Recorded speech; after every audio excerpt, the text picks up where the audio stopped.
भक्ति की शक्ति, ठाकुर जी की रुला देने वाली कहानी। एक बार की बात है, एक संत ठाकुर जी के बहुत बड़े भक्त थे। वह प्रेम भरे हृदय से पूरे दिन ठाकुर जी की सेवा में लगे रहते थे। प्रातःकाल उन्हें बड़े प्रेम से उठाना, स्नान आदि करवाकर उन्हें अत्यंत प्रेम के साथ अपने हाथों से भोग लगाते और उसके बाद उनके भजन कीर्तन में लीन हो जाते। रात्रि में भी भक्ति और प्रेम से परिपूर्ण हो उनको सुलाकर ही स्वयं सोते। ये कार्य उनकी दिनचर्या बन गया था। ऐसा प्रतिदिन करते करते उनका समय कब व्यतीत हो जाता था उन्हें स्वयं भी इस बात का पता नहीं होता था। उन्होंने बिहारी जी की सेवा में ही स्वयं को लीन कर दिया था। इसके अलावा उन्हें और कुछ ज्ञात ही नहीं रहता था। वे जहाँ भी जाते वहीं अपने ठाकुर जी को अपने संग ले जाते। हर क्षण सिर्फ ठाकुर जी का ही ध्यान रहता। वे सिर्फ उनकी ही बात किया करते और ठाकुर जी भी उन संत की सेवा भाव से अति प्रसन्न रहते थे। वो कहते हैं ना कि भगवान तो सिर्फ भक्त का प्रेम भरा हृदय देखते हैं और कुछ भी नहीं। ये बात इस कहानी से सिद्ध हो जाती है कि भगवान को सिर्फ प्रेम और भक्ति की शक्ति में ही वश से किया जा सकता है। एक बार वह संत कुछ अन्य संतों के साथ ट्रेन में यात्रा कर रहे थे। वह संत अपने ठाकुर जी को भी अपने साथ यात्रा पे ले आए और अपनी साथ वाली सीट पर उन्हें विराजमान कर उनको प्रणाम किया। अब उन संत के अन्य संतों के साथ मिलकर प्रभु की भक्ति में ओतप्रोत होकर प्रभु भजन और कीर्तन आरंभ कर दिया। प्रभु भजन और कीर्तन की समाप्ति के पश्चात वह सभी संत प्रभु भक्ति की चर्चा में लीन हो गए और उन्हें कब उनकी मंजिल आ गई उन्हें पता ही नहीं चला। सभी संत एक साथ ट्रेन के नीचे उतरकर स्टेशन के बाहर आ गए और आश्रम पहुंच गए। आश्रम में पहुंचकर जब उन संत का भोजन करने का समय हुआ तो उस संत ने सोचा कि ठाकुर जी को तो भोग का समय हो चुका है, बिना ठाकुर जी को भोग लगाए मैं भोजन कैसे कर सकता हूँ। वह ठाकुर जी को भोग लगाने के लिए भोग की तैयारी करने लगे, किंतु यह क्या, जब वह संत भोग लगाने के लिए ठाकुर जी को अपने बक्से में से निकालने लगे तो ठाकुर जी वहां पर विराजमान ही नहीं थे।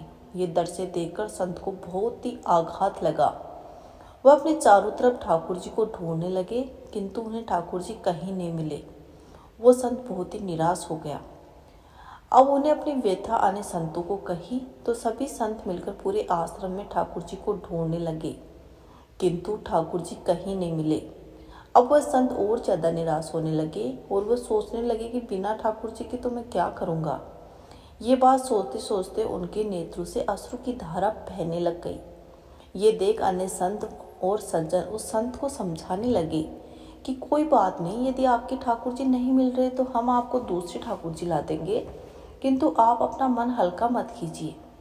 किंतु वह संत नहीं माने, लगातार रोए जा रहे थे। यही कह रहे थे कि मुझे अपने ही ठाकुर जी चाहिए जिनसे मैं रोज लाल लड़ाता था, उनके अलावा और कोई नहीं चाहिए। उन्होंने अन्न और जल भी ग्रहण नहीं किया। ऐसा करते करते 4-5 घंटे बीत गए। इधर ठाकुर जी कहीं नहीं मिल रहे थे और उधर संत जी की तबीयत रो रोकर खराब होती जा रही थी। फिर अचानक एकाएक उन्हें याद आया कि आखिरी बार उन्होंने ठाकुर जी को ट्रेन में बिठाया था और प्रभु भक्ति की चर्चा में लीन हो कब बगैर ठाकुर जी के लिए ही ट्रेन से उतरकर आश्रम पहुंच गए उन्हें पता ही नहीं चला। ये बात सुनते ही समस्त संतों ने उस सज्जन संत से कहा कि अब तो 4-5 घंटे बीत गए, वह ट्रेन तो बहुत दूर चली गई होगी।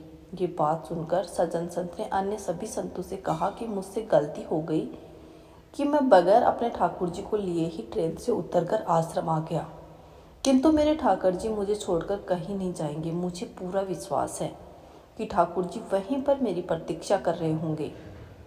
एक भक्त को अपने प्रभु भक्ति का ऐसा आत्मविश्वास देखकर वहां उपस्थित सभी संत उस सज्जन संत को साथ लेकर स्टेशन की ओर चल दिए। स्टेशन पहुंचकर संतों ने मास्टर को अपनी सारी कहानी सुनाई। यह सुनकर स्टेशन मास्टर ने संतों से कहा कि एक ट्रेन पिछले 4-5 घंटे से स्टेशन पर ही खड़ी है। हम सभी बहुत परेशान हैं कि बिना किसी तकनीकी परेशानी के वह ट्रेन आगे क्यों नहीं बढ़ रही है। स्टेशन मास्टर की इन बातों को सुनकर संतों को समझने में तनिक भी देर न लगी कि ये सब तो उस लीलाधर की एक लीला थी और वह मुस्कुराते हुए अपने ठाकुर जी को लेने चल दिए। ट्रेन की बोगी में पहुंचकर जब उन संतों ने ठाकुर जी को देखा तो ऐसा लगा मानो जैसे एक बच्चे की भांति बैठकर अपने पिता का इंतजार कर रहा हो कि कब उसके पिता आएंगे और उसे ले जाएंगे। तब उन संत ने ठाकुर जी को प्रणाम किया और माफ़ी मांगते हुए ठाकुर जी को लेकर ट्रेन से नीचे उतर गए। अंत में ये दृश्य देखकर सभी अचंभित हो गए कि जब संत अपने ठाकुर जी को लेकर जैसे ही ट्रेन से नीचे उतरे, वैसे ही वह ट्रेन भी चल दी, जो बिना किसी तकनीकी समस्या के स्टेशन पर पिछले 4-5 घंटे से खड़ी थी। वहाँ सभी सज्जन पुरुषों ने भक्ति की शक्ति का यह दृश्य देखकर सभी ने ठाकुर जी के चरणों में सत सत प्रणाम किया और अपने आश्रम की ओर चल दिए।